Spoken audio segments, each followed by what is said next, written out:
నమస్కారం NSR news కి స్వాగతం. ముందుగా హెడ్లైన్స్ చూద్దాం. బల్కంపేటలో ఎల్లమ్మ అమ్మవారి కళ్యాణోత్సవంలో మంత్రి కొండా సురేఖ ప్రత్యేక పూజలు.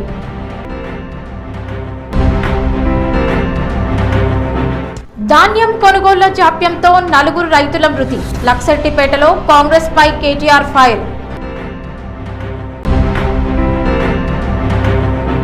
వరంగల్ భద్రకాళి ఆలయంలో ఆధ్యాత్మిక వైభవం. 7వ రోజుకు భద్రకాళి శాకంబరి నవరాత్రులు. ఉగ్రా క్రమంలో అమ్మవారి దర్శనం.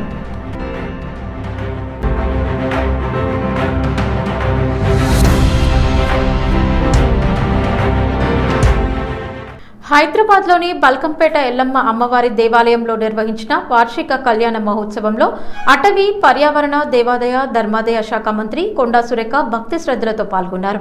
ఈ సందర్భంగా మంత్రి సురేఖ తన కూతురు సుస్మితా పటేల్తో కలిసి అమ్మవారికి సాంప్రదాయబద్ధంగా పట్టు వస్త్రాలు సమర్పించి ప్రత్యేక పూజలు నిర్వహించారు. అమ్మవారి ఆలయానికి వచ్చిన మంత్రికి దేవాలయ అధికారులు, అర్చకులు ఆలయ మర్యాదలతో స్వాగతం పలికి అమ్మవారి తీర్థ ప్రసాదాలు, వేద ఆశీర్వచనాలు అందించారు. అనంతరం తన కూతురితో కలిసి బల్కంపేట ఎల్లమ్మ అమ్మవారి కళ్యాణోత్సవంలో పాల్గొన్నారు. ఈ సందర్భంగా కళ్యాణోత్సవానికి వచ్చిన ముఖ్యమంత్రి రేవంత్ రెడ్డి సతీమణి గీతారెడ్డిని మంత్రి కొండా సురేఖ మర్యాదపూర్వకంగా కలుసుకుని బోనాల శుభాకాంక్షలు తెలియజేశారు. ఈ సందర్భంగా మంత్రి కొండా సురేఖ మాట్లాడుతూ బల్కంపేట అమ్మవారి కళ్యాణోత్సవానికి లక్షలాదిగా భక్తులు తరలివచ్చి ప్రభుత్వం కట్టుదిట్టంగా చేసిన ఏర్పాట్ల మధ్య అమ్మవారిని సంతోషంగా దర్శించుకుంటారని అన్నారు. పిల్లలు, వృద్ధులు, దివ్యాంగులు, శివసత్తులకు అమ్మవార్ల దర్శనానికి ప్రత్యేక ఏర్పాట్లు చేసిన విషయాన్ని మంత్రి సురేఖ గుర్తు చేశారు. తెలంగాణ ప్రజల ఆరాధ్య దైవమైన శ్రీ బల్కంపేట ఎల్లమ్మ అమ్మవారి వార్షిక కళ్యాణోత్సవంలో పాల్గొనడం ఎంతో ఆధ్యాత్మిక అనుభూతిని కలిగించింది. నా కూతురు సుస్మితా పటేల్తో కలిసి అమ్మవారికి పట్టు వస్త్రాలు సమర్పించడం నా అదృష్టంగా భావిస్తున్నానని అన్నారు.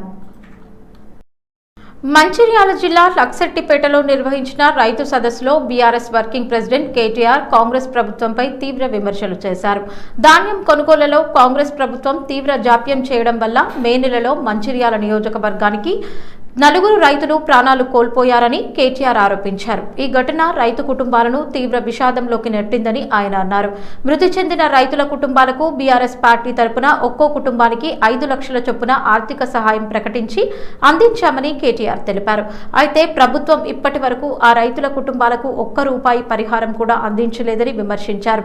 రైతుల కష్టాలను పట్టించుకోకుండా ప్రభుత్వం నిర్లక్ష్యంగా వ్యవహరిస్తోందని ఆరోపించిన కేటీఆర్ ధాన్యం కొనుగోలు ప్రక్రియను వేగవంతం చేయడంతో పాటు మృతి చెందిన రైతుల కుటుంబాలకు వెంటనే తగిన పరిహారం ప్రకటించాలని ప్రభుత్వాన్ని డిమాండ్ చేశారు. మా రైతన్నలందరికీ శిరస్సు వంచి హృదయపూర్వకంగా నమస్కారం చేస్తా ఉన్నా. మీ అందరికీ తెలుసు, మే 5, 2026 నాడు మంచిర్యాలలో జరిగింది రైతు సోదరులకు ఒక మహా విషాదం. ఒకటే నియోజకవర్గంలో ప్రభుత్వం పంటలు కొనకపోతే కొనుగోలు కేంద్రాలలో కాపు కాసి అక్కడే ఉండి ఎక్కడ మా పంట నష్టమవుతుందో అని చెప్పి భయంతోని కదలకుండా ధాన్యాన్ని కాపాడుకునే ప్రయత్నంలో 4 అన్నదాతలు మృత్యువాత పడ్డారు. ప్రభుత్వ నిర్లక్ష్యం వల్ల తెచ్చిన ధాన్యాన్ని 30 రోజులు, 60 రోజులు కొనేటోడు దిక్కులేడు, సంచులిచ్చేటోడు దిక్కులేడు. ఈ దిక్కు దివానం లేని ప్రభుత్వంలో అన్నదాతకు మరి దిక్కులేని పరిస్థితి వస్తే ఆ పంటను కాపాడుకునే ప్రయత్నంలో ఆ కొనుగోలు కేంద్రం దగ్గరే కాపుగా చిన్నప్పుడు గోడ కూలింది. గోడ కూలితే 4 రైతులు చనిపోవడం జరిగింది. 4తో మాట్లాడుతుంటే ఒక్కొక్కరిది ఒక్కో రకమైన బాధ. వాళ్ళందరూ చెప్పింది ఒకటే మాట. కాకపోతే వాళ్ళ 4 రైతులు చచ్చిపోతే ఒక్క రైతుకు మాత్రమే 5 లక్షలు వచ్చింది ప్రభుత్వం నుంచి. అది కూడా ఎక్కడిది? ఆ 5 లక్షలు కేసీఆర్ గారు పెట్టిన రైతు బీమా నుంచి మాత్రమే 5 లక్షలు ఇచ్చినారు. కానీ మిగతా ముగ్గురికి 5 లక్షలు కాదు కదా, 5,000 కాదు కదా, 5 పైసలు కూడా ప్రభుత్వం నుంచి సహాయం అందలేదు. ఇంత దుర్మార్గమైన, ఇంత కిరాతకమైన ప్రభుత్వం ఇవాళ రాష్ట్రంలో ఉన్నది. వరంగల్ శ్రీ భద్రకాళి అమ్మవారి శరన్నవరాత్రోత్సవాల్లో భాగంగా శ్రీ శాకంబరి నవరాత్రి మహోత్సవాలు నేటితో 7వ రోజుకు చేరుకున్నాయి. ఆధ్యాత్మిక శోభతో అలరారుతున్న భద్రకాళి ఆలయానికి భక్తులు వేలాదిగా తరలివస్తున్నారు.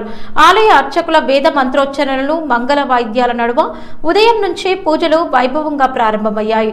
నేటి ప్రత్యేక మహోత్సవాల్లో భాగంగా భద్రకాళి అమ్మవారు భక్తులకు విశేష రూపాల్లో దర్శనమివ్వనున్నారు. ఉదయం అమ్మవారు ఉగ్రా క్రమంలో భక్తులకు దర్శనమిస్తూ తన తీవ్ర శక్తి రూపాన్ని ప్రకటిస్తారు. సాయంత్రం వేళ శివదూతి క్రమంలో జగన్మాత భక్తులకు అభయమిస్తూ విశేష పూజలు అందుకున్నారు. నవరాత్రుల సందర్భంగా అమ్మవారిని ఎంతో నేత్రపర్వంగా అలంకరించారు.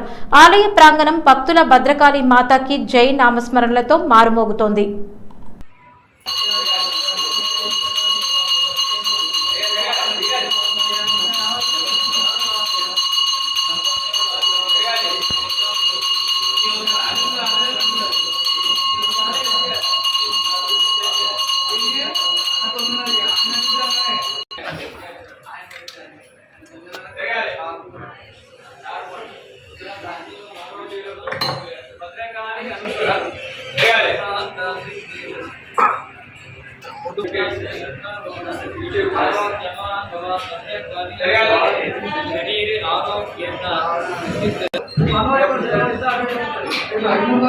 హన్మకొండ ఐడీఓసీ కలెక్టరేట్ సమావేశ మందిరంలో ఎల్నినో ప్రభావాన్ని సమర్థవంతంగా ఎదుర్కొనేందుకు ముందస్తు కార్యాచరణ, వివిధ ప్రభుత్వ శాఖల సంసిద్ధత, కంటింజెన్సీ ప్రణాళికలపై ఉమ్మడి వరంగల్ జిల్లాల స్థాయి ఉన్నత స్థాయి సమీక్ష సమావేశం నిర్వహించారు.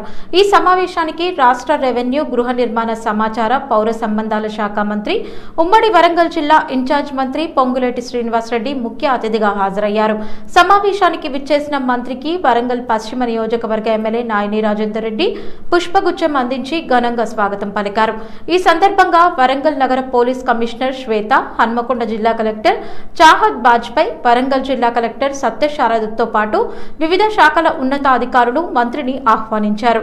అనంతరం నిర్వహించిన సమీక్షా సమావేశంలో ఎల్నినో ప్రభావం వల్ల సంభవించే వర్షాభావ పరిస్థితులు, తాగునీటి సరఫరా, సాగునీటి నిర్వహణ, వ్యవసాయ రంగంపై పడే ప్రభావం, ప్రజారోగ్య పరిరక్షణ, విద్యుత్ సరఫరా, విపత్తు నిర్వహణ వంటి అంశాలపై విస్తృతంగా చర్చించారు.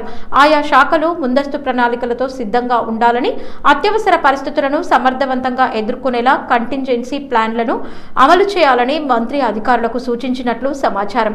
సమావేశంలో ఉమ్మడి వరంగల్ జిల్లాల పరిధిలోని రెవెన్యూ, వ్యవసాయం, నీటిపారుదల, పంచాయతీరాజ్, మున్సిపల్, విద్యుత్, వైద్య, ఆరోగ్య, పోలీస్ తదితర శాఖల అధికారులు పాల్గొని తమ శాఖల సంసిద్ధత, చేపట్టిన చర్యలు, భవిష్యత్ కార్యాచరణపై వివరాలను మంత్రికి నివేదించారు. భూపాల్పల్లి శాసనసభ్యులు గండ్ర సత్యనారాయణరావు మాట్లాడుతూ వాణిజ్య పంటలకు కొరత రాకుండా డీఏపీ, యూరియా సరఫరా చేయాలని తెలిపారు. గ్రామాలు, మండల స్థాయిలో గ్రామ సభలు నిర్వహించి రైతులు వాణిజ్య పంటలు సాగు చేసేలా అవగాహన కల్పించాలని సూచించారు. భీమ్ గన్పూర్, చలివాగు, గన్పూర్ రిజర్వాయర్ ద్వారా నీరు అందించాలని కోరారు. దేవాదుల ప్రాజెక్టు ద్వారా నీరందించేందుకు మోటార్లు నడిచేందుకు నిరంతరాయంగా విద్యుత్ సరఫరా చేయాలని తెలిపారు. సాగవుతున్న పంటలకు ఎలాంటి కొరత రాకుండా యూరియా, డీఏపీ సరిపడా ఇవ్వాలని సూచించారు. భూపాల్పల్లి జిల్లాలో 1,19,000 టన్నులు మక్కలు సాగు జరిగిందని, తద్వారా రైతులకు మంచి లాభాలు వచ్చాయని తెలిపారు. జిల్లా కలెక్టర్ రాహుల్ శర్మ మాట్లాడుతూ జిల్లాలో యూరియా ఎలాంటి కొరత లేదని తెలిపారు. డీఏపీ మార్క్ ఫెడ్ ద్వారా సరఫరా జరుగుతుందని తెలిపారు. అధిక ధరలకు ఎరువులు విక్రయిస్తున్న దుకాణాలను సీజ్ చేశామని తెలిపారు. పంటల మార్పిడిపై 99 రోజుల ప్రణాళికలో గ్రామ పంచాయతీ, మున్సిపల్ స్థాయిలో అవగాహన కార్యక్రమాలు నిర్వహించామని తెలిపారు. గత సంవత్సరం ఈ రోజు వరకు 3,231 ఎకరాలలో నాట్లు వేశారని, ఈ సంవత్సరం ఇప్పటి వరకు 103 ఎకరాల్లో మాత్రమే నాట్లు వేశారని తెలిపారు. జిల్లాలో 910 ఇరిగేషన్ వనరులు ఉండగా 820 చెరువుల్లో నీటి మట్టం తక్కువగా ఉందని తెలిపారు. రామప్ప గేజ్ రాకుండా గన్పూర్కు రావు, చలివాగు ఏదైతే గేజ్ లిఫ్ట్ అయిన తర్వాతనే లిఫ్ట్ చేయాలనేది నియమ నిబంధనలు ఉన్నాయి. మట్టిదేల దాకకుండా పైకి కొట్టుకుంటాం, భూపాలపల్లి పరకాల నీళ్లు కూడా వద్దు అనే పరిస్థితి తెస్తే ఈ కింద ఉన్నటువంటి గ్రామాలు నష్టపోయే పరిస్థితి ఉంది. కనుక 10 మోటార్లు అంటున్నారు. 10 మోటార్లు నడవాలంటే కరెంట్ ఉండాలి. 10 మోటార్లు ఎప్పుడు కూడా జిందగీలో నడవలే, 1-2 నడవకుండా ఉంటున్నాయి. కరెంటు కూడా నైట్ ఇవ్వడం లేదు. కరెంటును అదే విధంగా ఇరిగేషన్ 2 కూడా కోఆర్డినేట్ చేసి 10 మోటార్లు నడిచి రామప్ప, చలివాగు, అదే విధంగా భీమ్ గన్పూర్ గేజ్ లెవెల్ తగ్గకుండా ఉన్నప్పుడే లిఫ్ట్ చేస్తే బాగుంటదనే విషయాన్ని మీ ద్వారా విజ్ఞప్తి చేస్తున్నాం. రెండవది, ఇప్పుడు ఏదైతే నార్లు పోసుకున్నారు, తూములు తీసిండ్రు, నాట్లేసే సమయం వస్తుంది. కనుక ఇప్పుడైనా ఎడ్యుకేట్ చేసి దీన్ని చేయాలి. వేసుకున్నటువంటి పంటలకు కూడా వ్యవసాయ అధికారులు మార్క్ఫెడ్ ద్వారా డిఏపి ఏదైతే ఇఫ్కో ద్వారా ఆకా సెంటర్లకు ఇవ్వకుండా, పిఏసిఎస్లకు ఇవ్వకుండా ఫర్టిలైజర్ షాపులకు అలాట్ చేస్తున్నారు. వాళ్ళు బ్లాక్ లో అమ్ముతున్నారు 1800కు. ప్రభుత్వానికి చెడ్డ పేరు వస్తుంది కనుక దీన్ని జిల్లా కలెక్టర్లా లేకపోతే మార్కెట్ ఎండియా ప్రభుత్వం తగు సూచనలు ఎరువులు ఏదైతే వాణిజ్య పంటలకు సరిపడు ఎరువులను డిఏపి కొరకు కొట్లాడుకుంటున్నారు కనుక దాన్ని ఆకా సెంటర్లకు గానీ అదే విధంగా పిఎస్సిసిల ద్వారా ఇచ్చి సప్లై చేయించవలసిందిగా మరి తమ ద్వారా నేను విజ్ఞప్తి చేస్తున్నా. అదే విషయాన్ని దీన్ని దృష్టిలో పెట్టుకొని ముఖ్యంగా ఈ వాణిజ్య పంటల మీద గ్రామ సభలు కనుక పెడితే మనకు మొక్కజొన్న ఈసారి 1,19,000 టన్నులు మాకు పండినాయి. స్వతంత్రం వచ్చిన కాంచి ఎన్నడూ పండలే. ₹1,00,000 ఎకరాన్ని వచ్చినాయి కనుక మక్కేసుకోవడానికి రైతు సిద్ధంగా ఉన్నాడు కనుక దాన్ని ఎడ్యుకేట్ చేయవలసిందిగా మీకు విజ్ఞప్తి చేస్తూ సెలవు తీసుకుంటున్నాను. నమస్కారం. దేవాదుల ప్రాజెక్టులో తగినంత నీరు అందుబాటులో ఉన్నప్పటికీ మోటార్లను ప్రారంభించకపోవడం రైతుల పట్ల కాంగ్రెస్ ప్రభుత్వ నిర్లక్ష్యానికి నిదర్శనమని బీఆర్ఎస్ సీనియర్ నాయకుడు మాజీ మంత్రి హరీష్ రావు ఆరోపించారు. దేవాదుల ప్రాజెక్టులో మోటార్లు ఆన్ చేయకుండా రైతులను ఇబ్బందులకు గురిచేస్తున్న ప్రభుత్వంపై తీవ్ర స్థాయిలో విమర్శలు గుప్పించారు. బీఆర్ఎస్ ప్రభుత్వ హయాంలో వరంగల్ జిల్లాలోని సుమారు 3.17 లక్షల ఎకరాల ఆయకట్టుకు సాగునీరు అందించాలనే లక్ష్యంతో దేవాదుల ప్రాజెక్టును పూర్తి చేశామని హరీష్ రావు తెలిపారు. ప్రస్తుతం ప్రాజెక్టులో నీరు ఉన్నప్పటికీ మోటార్లు ప్రారంభించకపోవడంతో వరంగల్ జిల్లాకు సాగునీరు తాగునీరు అందకుండా ప్రభుత్వం వ్యవహరిస్తోందని ఆరోపించారు. గత ఏడాది కూడా దేవాదుల ప్రాజెక్టు నిర్వహణకు సంబంధించిన 8 కోట్ల మెయింటెనెన్స్ బిల్లులు సకాలంలో చెల్లించకపోవడంతో మోటార్లు దాదాపు 50 రోజులు ఆలస్యంగా ప్రారంభమయ్యాయని ఆయన గుర్తు చేశారు. ఆ ఆలస్యం కారణంగా సుమారు 800 కోట్ల విలువైన పంట నష్టం జరిగిందని హరీష్ రావు ఆరోపించారు. అలాగే గత 6 నెలలుగా ఎల్నినో ప్రభావం ఉండే అవకాశాలపై వాతావరణ నిపుణులు హెచ్చరికలు జారీ చేసినప్పటికీ ప్రభుత్వం ముందస్తు చర్యలు తీసుకోలేదని విమర్శించారు. రైతులకు అవసరమైన సాగునీటిని అందించడంలో ప్రభుత్వం పూర్తిగా విఫలమైందని హరీష్ రావు ఆరోపించారు. అర్ధాంతరంగా మీరు మోటార్లు ఆన్ చేయక 7-8 కోట్ల రూపాయలు విడుదల చేయక 800 కోట్ల రూపాయల పంటను పోయిన సంవత్సరం దేవాదుల కింద ఎండబెట్టింది కాంగ్రెస్. ఈ సంవత్సరం కూడా ఇంత ఎలినినో వస్తుందని శాస్త్రవేత్తలు ప్రపంచము భారత ప్రభుత్వం చెప్తుంటే 6 నెలల నుంచి చెప్తుంటే మొద్దు నిద్రపోతున్నారా? మెయింటెనెన్స్ వర్క్స్ చేసుకోరా? ట్రాన్స్ఫార్మర్లు రిపేర్స్ ఉంటే చేసుకోరా? ఎందుకు 10 మోటార్లు నడపడం లేదు? ఇది నేరపూరిత నిర్లక్ష్యం కాదా? నీళ్లుండి కూడా ఎత్తకపోవడానికి ఇవాళ ఏం చేయాలి? మిమ్మల్ని నీళ్లు కండ్ల ముందు నీళ్లుండగా కూడా ఒడిసి పెట్టాల్సింది పోయి మీరు కిందికి విడిచిపెడుతుంటే మీకు ఉరి శిక్ష వేసినా తప్పలేదు. ఇది చాలా దుర్మార్గమైనటువంటి పని. ప్రపంచమంతా చుక్క చుక్క ఒడిసి పట్టి నీళ్లను కాపాడుకుంటున్నారు. ఇవాళ మీరు ఆ కాళేశ్వరంలో ఎత్తమంటే అక్కడ డ్రామాలు, ఇక్కడేం డ్రామాలు? మరి ఈడెందుకు 10 మోటార్లు ఆన్ చేయడం లేదు అని చెప్పి ఇవాళ మేము అడుగుతా ఉన్నాం. ప్రజావాణి కార్యక్రమంలో వచ్చిన ప్రతి ఫిర్యాదును వెంటనే పరిష్కార చర్యలు చేపట్టాలని హన్మకొండ జిల్లా కలెక్టర్ చాహద్ బాజ్పేయి అన్నారు. సోమవారం హన్మకొండ జిల్లా కలెక్టరేట్లోని కాన్ఫరెన్స్ హాల్లో ప్రజా సమస్యల పరిష్కారం కోసం ఏర్పాటు చేసిన ప్రజావాణి కార్యక్రమాన్ని జిల్లా అధికారులతో కలిసి కలెక్టర్ స్వీకరించారు. ప్రజావాణి కార్యక్రమంలో తమ సమస్యలను పరిష్కరించాలని కోరుతూ ప్రజలు సమర్పించిన ఫిర్యాదులను జిల్లా కలెక్టర్ స్వీకరించారు. అక్కడ ఉన్న జిల్లా అధికారులతో పాటు వీడియో కాన్ఫరెన్స్ ద్వారా ఆర్డీఓలు, తహసీల్దార్లతో ప్రజావాణిలో ప్రజలు సమర్పించిన దరఖాస్తులను పరిష్కార చర్యలు చేపట్టాలని జిల్లా కలెక్టర్ ఆదేశించారు. ప్రజావాణి కార్యక్రమంలో వివిధ సమస్యల పరిష్కారం కోరుతూ ప్రజలు 268 ఫిర్యాదులను సమర్పించారు. ఈ సందర్భంగా జిల్లా కలెక్టర్ చాహద్ బాజ్పేయి మాట్లాడుతూ ప్రజావాణిలో వచ్చిన ప్రతి అర్జీని ఆన్లైన్ పోర్టల్లో పరిశీలించాలని, పరిష్కార చర్యలు సంబంధిత శాఖల అధికారులు చేపట్టాలన్నారు. ప్రజావాణి దరఖాస్తులు పెండింగ్ లో ఉండకుండా పరిష్కరించాలన్నారు. ఈ సందర్భంగా జిల్లా కలెక్టర్ తో పాటు జిల్లా అదనపు కలెక్టర్ ఎన్ రవి, జిల్లా రెవెన్యూ అధికారి శ్రీనివాస్, డిఆర్డీఓ మేనశ్రీను, ZP CEO Seshadri, CPO Satyanarayana Reddy, ఇతర శాఖల జిల్లా అధికారులు తదితరులు పాల్గొన్నారు. మహబూబాబాద్ జిల్లా కేంద్రంలోని జేఎన్టీయూ ఇంజనీరింగ్ కళాశాలలో తాగునీటి సమస్య, హాస్టల్, మరుగుదొడ్ల వసతుల కొరత, మౌలిక సదుపాయాల లేమి వంటి సమస్యలను వెంటనే పరిష్కరించాలని డిఎస్ఎఫ్ఐ, పీడీఎస్యు, ఎస్ఎఫ్ఐ విద్యార్థి సంఘాల ఆధ్వర్యంలో విద్యార్థులు భారీ ర్యాలీ నిర్వహించి రాస్తారోకో చేపట్టారు. కళాశాల నుంచి ర్యాలీగా బయలుదేరిన విద్యార్థులు మహబూబాబాద్ పట్టణంలోని 3 కోట్ల సెంటర్, తాళ్లపూసలపల్లి రహదారిపై బైఠాయించి ఆందోళన నిర్వహించారు. దీంతో విద్యార్థులు ప్రభుత్వ అధికారులకు కళాశాల యాజమాన్యానికి ప్రజాప్రతినిధులకు వ్యతిరేకంగా నినాదాలు చేస్తూ క్యాంపస్లో నెలకొన్న సమస్యలను వెంటనే పరిష్కరించాలని డిమాండ్ చేశారు. ముఖ్యంగా స్వచ్ఛమైన తాగునీరు, హాస్టల్ నిర్వహణ, తరగతి గదుల్లో మౌలిక వసతులు, పరిశుభ్రత వంటి అంశాలపై ఆగ్రహం వ్యక్తం చేశారు. ఆందోళన తీవ్ర రూపం దాల్చి విద్యార్థులు ఎమ్మెల్యే క్యాంప్ కార్యాలయంలోకి విద్యార్థులు దూసుకువచ్చేందుకు ప్రయత్నించడంతో అక్కడికి చేరుకున్న పోలీసులు విద్యార్థులను అడ్డుకున్నారు. దీంతో విద్యార్థి సంఘాల నాయకులు పోలీసుల మధ్య వాగ్వాదం చోటు చేసుకోగా స్వల్ప తోపులాట కూడా జరిగింది.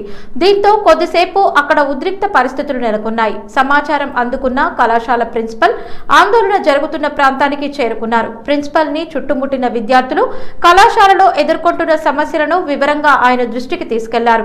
తాగునీటి సమస్యతో పాటు ఇతర మౌలిక వసతులను వెంటనే కల్పించాలని విజ్ఞప్తి చేశారు. పోలీసులు సమస్యలను ఉన్నతాధికారుల దృష్టికి తీసుకెళ్లి సాధ్యమైనంత త్వరగా పరిష్కారానికి చర్యలు తీసుకుంటామని ప్రిన్సిపల్ హామీ ఇచ్చారు. విద్యార్థి సంఘ ఆధ్వర్యంలో డిఎస్ఎఫ్ఐ, పిడిఎస్, ఏఎస్ఎఫ్ విద్యార్థి సంఘ ఆధ్వర్యంలో స్థానికంగా ఉన్నటువంటి జేఎన్టీయూ కళాశాలలో విద్యార్థులు ఈరోజు సమస్యలతో సతమతం అవుతున్నటువంటి పరిస్థితి మనం చూస్తూ ఉన్నాం. మా సమస్యలు పరిష్కరించండి అని గత 3 సంవత్సరాలుగా అనేకటువంటి ఉద్యమాలు చేస్తున్నా ఈ ప్రభుత్వం పట్టించుకోవడం లేదు.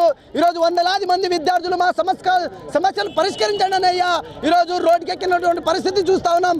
కానీ ప్రభుత్వం నిమ్మకు నీరెత్తినట్లుగా ఈరోజు వ్యవహరిస్తా తీరు బాగా సిగ్గుచాడు. వాటర్ క్లీన్, నా పేరు నాగేశ్వరి. మేము వచ్చి 1 ఇయర్ అయింది. 1 ఇయర్ నుంచి చేసాం అని అడ్జస్ట్ అయినాం. 1 ఇయర్ వరకు 1 ఇయర్ నుంచి అడ్జస్ట్ అయినాం. Water problem, daily water problem. 1 week water లేకుండా కూడా ఉన్నాం. మేము ఫుడ్ చేసాం. ఫుడ్ అయిపోయినాక కూడా ఫుడ్ ఎట్లుందంటే, సార్ ఫుడ్ అయిపోయిందంటే దానికి రెస్పాన్సిబిలిటీ తీసుకోరు. మేము ఆర్డర్ పెట్టుకొని మేమే చేయాలి. ఇంకొకటి ప్లేస్ ఏంటంటే లేడీ స్టాఫ్ కావాలి. మొత్తం మాకు జెంట్స్ స్టాఫ్ ఉంటారు. 9 లోపల ముందే జెంట్స్ స్టాఫ్ వస్తే మేము ఎట్లుంటాం సార్? జెంట్స్ స్టాఫ్ దగ్గర మాకు లేడీ స్టాఫ్ కావాలి. మళ్ళీ ఎవరికి ఏ రెస్పాన్సిబిలిటీ అవన్నీ మాకు తెలియాలి. రెస్పాన్సిబిలిటీ తీసుకోవాలి. టేబుల్ ఫ్యాన్స్ పెడతామని 1 ఇయర్ గంట టేబుల్ ఫ్యాన్స్ మొత్తం దోమలు ఎంత గలీజ్ ఉంటాయి అంటే రూమ్స్ అంతా గలీజ్ ఉంటాయి. ఇక్కడికి వచ్చి 3 ఇయర్స్ అవుతుంది. రోజు ఏదో ఒక ఇష్యూ అదే అని మేము కంప్లైంట్ చేసినాం అనుకో, ఏదో కంప్లైంట్ చేస్తే ఎట్లా అంటే ఈ రోజు మేము చూస్తాము అని చెప్తారు, రేపటికి వాళ్ళకి అది గుర్తుండదు. రూమ్ లో 20, 22, 23 మెంబర్స్ ఉంటాం సార్. వాళ్ళకి బెడ్స్ ఉండవు, ఫ్యాన్స్ ఉండవు, ఏముండవు. ఫుడ్ నెలకి ఒక 2500 ఎబోనే పడుతుంది.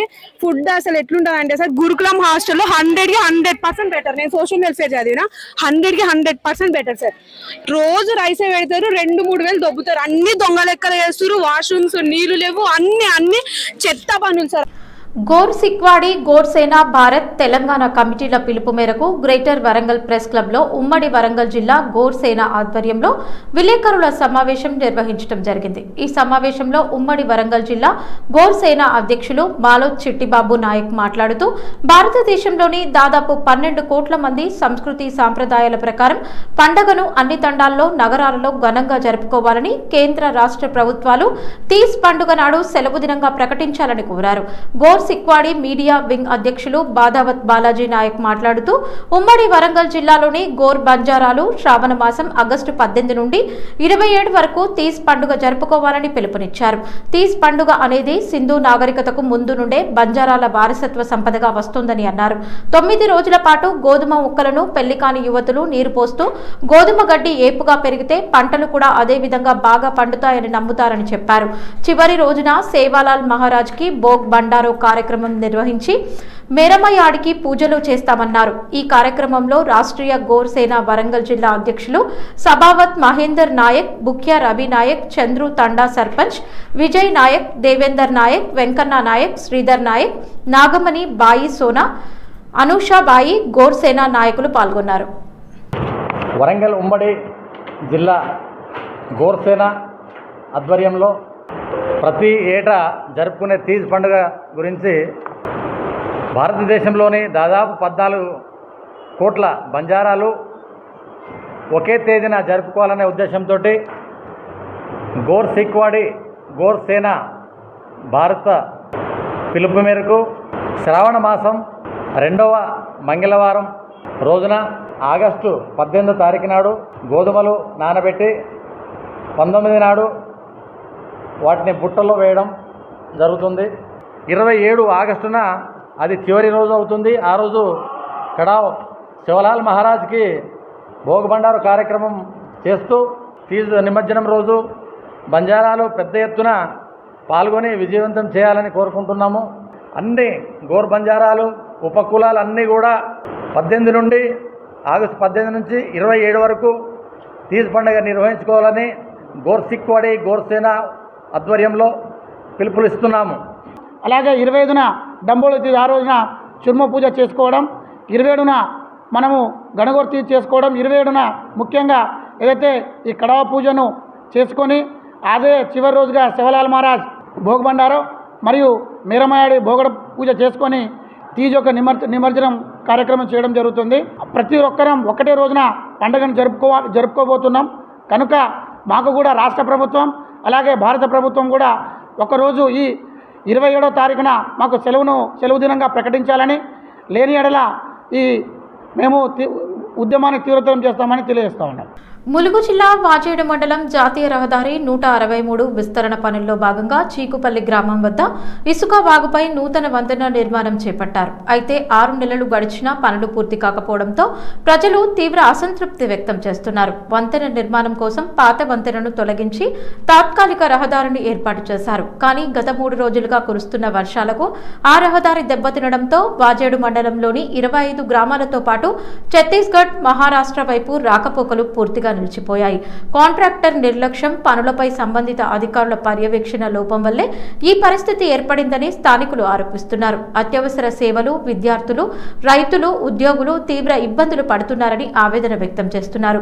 ఇప్పటికైనా ప్రభుత్వం స్పందించి వంతెన నిర్మాణాన్ని యుద్ధ ప్రాతిపదికన పూర్తి చేయాలని, పనుల్లో జాప్యానికి బాధ్యులైన కాంట్రాక్టర్పై చర్యలు తీసుకోవాలని, వర్షాకాలంలో ప్రజలకు ఇబ్బందులు లేకుండా తాత్కాలిక హై లెవెల్ వంతెన లేదా ప్రత్యామ్నాయ మార్గాన్ని వెంటనే ఏర్పాటు చేయాలని ప్రజలు డిమాండ్ చేస్తున్నారు. మంచిర్యాల జిల్లా లక్సెట్టిపేటలో కల్లాల వద్ద ప్రమాదంలో గోడ కూలి ప్రాణాలు కోల్పోయిన రైతుల కుటుంబాలను కేటీఆర్ పరామర్శించి బీఆర్ఎస్ పార్టీ తరపున ఒక్కో కుటుంబానికి 5 లక్షల రూపాయల చొప్పున ఆర్థిక సహాయాన్ని అందజేశారు. బాధిత కుటుంబ సభ్యులతో మాట్లాడి వారికి ధైర్యం చెప్పారు.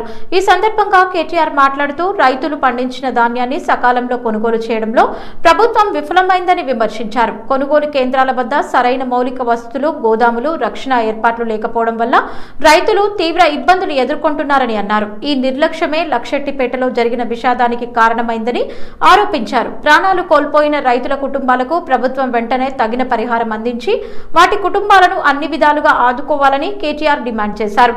రైతుల భద్రతకు ప్రాధాన్యమిస్తూ ధాన్యం కొనుగోలు కేంద్రాల్లో అవసరమైన మౌలిక సదుపాయాలు కల్పించాలని ప్రభుత్వాన్ని కోరారు. వరంగల్ పోలీస్ కమిషనరేట్ పరిధిలోని నెక్కొండ పోలీస్ స్టేషన్లో విధులు నిర్వహిస్తున్న ఎస్ఐ మహేందర్ ను సస్పెండ్ చేస్తూ పోలీస్ కమిషనర్ శ్వేత ఉత్తర్వులు జారీ చేయడంతో నెక్కొండ మండలంలో స్థానికులు హర్షం వ్యక్తం చేశారు. సిపి తీసుకున్న నిర్ణయానికి మద్దతుగా నెక్కొండ మండలానికి చెందిన పలువురు స్థానికులు, ప్రజాప్రతినిధులు, యువకులు కలిసి పోలీస్ కమిషనర్ శ్వేత చిత్రపటానికి పాలాభిషేకం నిర్వహించారు. అనంతరం బాణసంచా పేల్చి తమ ఆనందాన్ని వ్యక్తం చేశారు.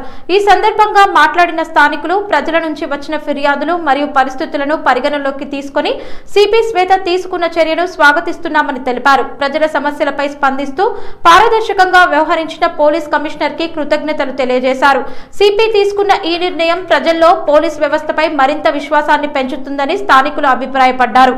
చట్టానికి ఎవరూ అతీతులు కాదనే సందేశాన్ని ఈ చర్య ద్వారా పోలీస్ శాఖ స్పష్టం చేసిందని వారు పేర్కొన్నారు. పాలాభిషేకం అనంతరం స్థానికులు నినాదాలు చేస్తూ బాణసంచా పేల్చి సంబరాలు జరుపుకున్నారు. వార్తలు ముగించే ముందు హెడ్లైన్స్ మరోసారి. బల్కంపేటలో ఎల్లమ్మ అమ్మవారి కళ్యాణోత్సవంలో మంత్రి కొండా సురేఖ ప్రత్యేక పూజలు.